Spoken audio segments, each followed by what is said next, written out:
બાળ દોસ્તો, હવે આપણે પાઠને સમજીએ. કરુણુકી નદી આમ તો નાનકડી, પ્રવાહે પાતળો, પણ એનો કાંઠો બારે માસ લીલો કુંજાર રહેતો. કરુણુકીનો કાંઠો ચરી એના ટોપરા જેવા પાણી પીને પશુઓ ગામમાં પાછા વળતા. આવી રૂપકડી કરુણુકીના કાંઠે ગરણી ગામ આવેલું છે. ગરણી ગામ તો ખોબા જેવડું, પણ એની રૂડપ ઉડીને આંખે વળગે એવી. ગામમાં વસનારા માણસો ઓલ દોલ, તેમાં સૌ કરતા સવાયો એક આદમી, વાલો. જાતનો ચારણ, તેનો ધંધો ઘોડા વેચવાનો અને લેવાનો. નાનપણથી જ એને ઘોડા સાથે ભારે હેતપ્રીત. અરબી, પંજાબી, કચ્છી અને કાઠિયાવાડી ઘોડાઓ વાલા કેસરિયાના તબેલામાં હણહણાટી કરે. આવો વાલો કેસરિયો એક દી વડોદરામાં જઈને ઊભો રહ્યો. મીટ મંદાતા જ મન ઠરી જાય એવા ઘોડા જોઈને સૌ રાજી રાજી થઈ જતા. 1000 રૂપિયાની વાસણી કેડીએ બાંધીને નીકળેલા કેસરિયાની વાસણીમાંથી વાટ ખર્ચીમાં 500 તો વપરાઈ ગયા હતા. એક પણ ઘોડો ખપતો નહોતો. એની કિંમત સાંભળીને સૌ પાછા વળી જતા. આખરે કેસરિયાએ વડોદરાને રામ રામ કરીને ગરણી ભેગા થઈ જવાનો નિર્ણય કર્યો. વડોદરા ઉપર ભગવાન સૂરજદાદાના તેજ પથરાવા માંડ્યા છે. જાતવંત 5 ઘોડાઓને દોરીને વાલા કેસરિયાએ વડોદરાને વેગળું મૂકવા પગ ઉપાડ્યા. પાણી પંથા ઘોડાઓ અને પાછા વગર અસવારના. પછી એની ચાલમાં પૂછવું શું? કેસરિયાએ એક ઘોડા ઉપર રાંગ વાળી. બાકીના 5 ઘોડાઓ એની ફરતા થનગનતા ચાલવા માંડ્યા. જાયદી ખજૂરની પેશી જેવું વાન, હાથ મૂકો તો લપસી જાય એવી સુંવાળી ચમકતી ચામડી, કાનસોરીને દોડીએ ચડાવતા. જાણે ભગવાનને ઘરેથી મલમલ ઓઢીને આવ્યા હોય એવા ઘોડાઓ રમતે ચડ્યા છે. વાલાનું મન આજ વડોદરા માથેથી ઉઠી ગયું છે.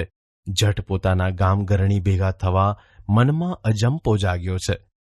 પણ ગરણી કાંઈ ઘોડાને ઘરે થોડું છે? વાટ ખર્ચીની વધેલી 500 રૂપિયાની વાસણી કેડીએ બાંધી છે. પોતાની ખોરાકી અને ઘોડાના જોગાણની જોગવાઈ એમાં ભલી ભાતીએ થઈ જશે એવી ધરપત હૈયામાં છે. વડોદરાની બહાર પગ દીધો ત્યાં તો એક ખોરડામાંથી ગોદડા, ઠામ, વાસણ, ઘરની નાની મોટી તમામ જણસોનો ઢગલો જાતે ભાળ્યો. 2 ડગલા આગળ હાલ્યો ત્યાં નાના છોકરાના કાળજા કંપાવે એવા કાળા બોકાસા સંભળાણા. કૂણા હૈયાવાળા વાલા કેસરિયાથી ઘોડાની લગામ તણાઈ ગઈ. તમાશો જોવા ટોળું ભેગું થયું હતું. ઘોડેથી ઉતરીને ટોળાને વિંધીને વાલો ઘરની લગોલગ જઈને ઊભો રહ્યો. જોતા જ કેસરિયો મામલો પામી ગયો. લેણદારની ટાંપ ઉતરી હતી. ગાભા, ગોદડા, ઠામ, ઠીકરા ઠેબે આવતા હતા. યુવાન મરાઠાના મોં ઉપર મશ વળી ગઈ હતી. ટાંપ લઈને આવનાર શેઠ ઉપર વાલાએ નજર દ્રોવી સવાલ કર્યો. શેઠ, કેટલા રૂપિયાનું લેણું? આંકડો તો બોલો. ભાઈ, તારો મારક તારી રાહ જોવે છે, હાલ તો થા. બાપ બોલો, કેટલાનું લેણું? આ છોકરાના આહુડા મારાથી જોવાતા નથી. આવ્યો મોટો કેટલાનું લેણું, દાતારનો દીકરો. બોલ, રૂપિયા 500નું બિલ ભરવું છે? એક પળ ને બીજી પળે કેસરિયાએ કેડીએથી વાંસણી છોડી મૂળાના પતિકા જેવા 500 ગણી દીધા. ઉપરથી ફિરસ્તો ઉતર્યો હોય એવું જુવાન મરાઠાને લાગ્યું. પ્રામાણિકતાની પછેડી ઉપર પગ દઈને જીવતા યુવાન મરાઠા રાઘોબા ફાટી આંખે વાલા કેસરિયાને જોઈ રહ્યા. સદાય ખુમારીમાં તરબોળ રહેતા રાઘોબાના મનમાં કાઠિયાવાડી પાઘડીવાળો વાલો કોતરાઈ ગયો. તમારું નામ? નામ ભગવાનનું, કામે ભગવાનનું. એમ બોલીને ઘોડે ચડીને હાલવાની તૈયારી કરતા કેસરિયાના ઘોડાની વાહ પકડીને જુવાન મરાઠો બોલ્યો. તમારું નામ ઠાણ ન આપો તો તમને મારા છોકરાના સમ છે.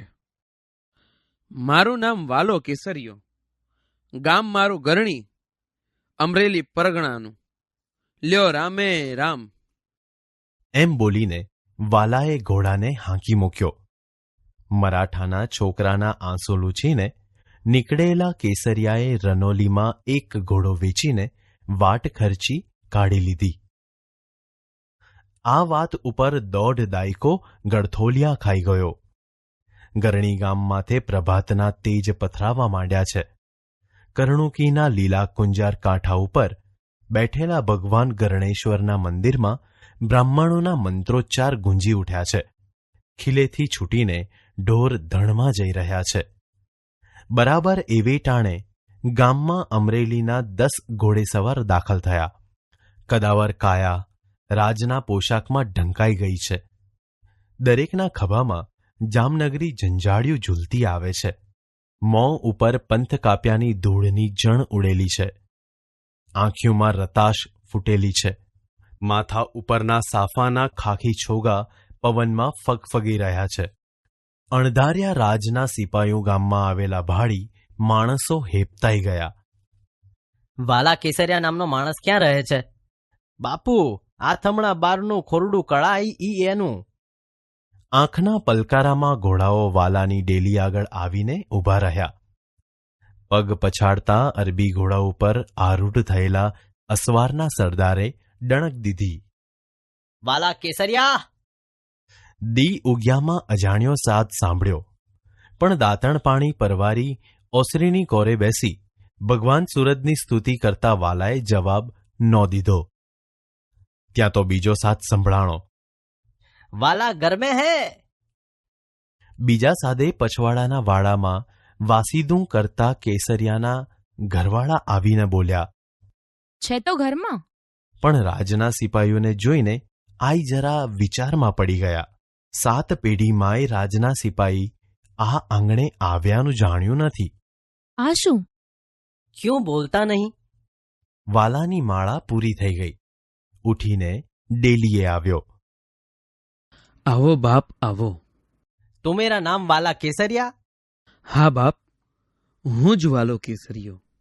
तुमको अभी ने अभी सुबह ने अमरेली बुलाया है. મને? तुमको सुबह का फरमान है, अभी ने अभी वाला केसरिया को हाजिर करो. અરે બાપ, કાંક ભૂલ થતી લાગે છે. હું તો ઘોડાનો સોદાગર. સુબો મને તેડાવે એ માન્યામાં જ નથી આવતું. મેં કાંઈ રાજનો ગનો કર્યો નથી. फरमान है, चलो. હાલો બાપ, કાંઈ રાજના તેડાને પાછું થોડું ઠેલાશે. વાલાએ કસવાળું કેડિયું પહેર્યું. માથે પાઘડી મૂકીને સિપાઈ સાથે ઘોડે ચડ્યો. જાતા જાતા આઈને કહેતો ગયો કે સાંજે પાછો વળી આવીશ. ઉપાધિ કરતા નહીં. જગદંબા તમારી ભેર કરે. બપોર ટાણે વાલા કેસરિયાને લઈને સિપાઈઓ સુબાની કચેરીમાં આવી પૂગ્યા. કાગડોળે રાહ જોતા સુબાએ વાલાને પગથિયાં ચડતો જોઈને દોટ દીધી. આવો આવો કેસરિયા. એમ બોલતા સુબાએ બાત ભરી લીધી. વાલો કેસરિયો ઘડીકવાર મૂંઝાણો. આ તે સુબો મારી ઠેકડી કરે છે કે શું? બાવડું પકડીને પડખો પડખ ગાદી માથે બેસાડી સુબો બોલ્યો. કેસરિયા મને ઓળખ્યો? સુબાના મનમાં કાંઈક ગેરસમજણ લાગે છે. પણ ઠરેલ દિલનો વાલો કશુંય બોલ્યો નહીં. સુબાએ મૂંગા થઈ બેઠેલા વાલાની ભરી કચેરીમાં તારીફ માંડી. વાલા કેસરિયા, તું તો મારી આબરૂનો રખેવાળ છો. તે દિવસે કેડીએથી વાસણી છોડીને 500 ચૂકવ્યા ન હોત તો હું અમરેલીનો સુબો ન હોત. હવે મને ઓળખ્યો? હું રાઘોબા, આજ અમરેલીનો સુબો છું. બોલ, તારી શી કદર કરું? મારી કદર મારે મોઢે બોલાવો એટલે હાવ. અરે, હું તો શેર શુદ્ધ મરાઠો છું. કદર કરવાનો વખત આવે ને કદર કર્યા વગર રહું તો મલક મને ફટ્ટ કીએ. માગી લે કેસરિયા. વડોદરા રાજના મારી માથે 4 હાથ છે. રાજમાં મારો પડ્યો બોલ ઝીલાય છે. અમીરાતમાં ઉછરેલા કેસરિયાની જીભને ટેરવે માંગવાના બોલ આવ્યા નહીં. એલા તાંબાનું પતરું લાવો. કચેરીના કબાટમાંથી તાંબાનું પતરું હાજર થયું. એમાં લેખ મંડાણો. ગાયકવાડ તાંબાનું ગરણી ગામવાળા કેસરિયાને યાવચંદ્ર દિવાકરો બક્ષિસ. તિથિ, તારીખ ને રાજની મોહર લાગી. રાઘોબાએ હુકમ કર્યો. કેસરિયાને માન મર્તબા સહિત ગરણી પુગાડો. આજે પણ વાલા કેસરિયાના વંશજો અમરેલી જિલ્લાના ગરણી ગામમાં વસે છે.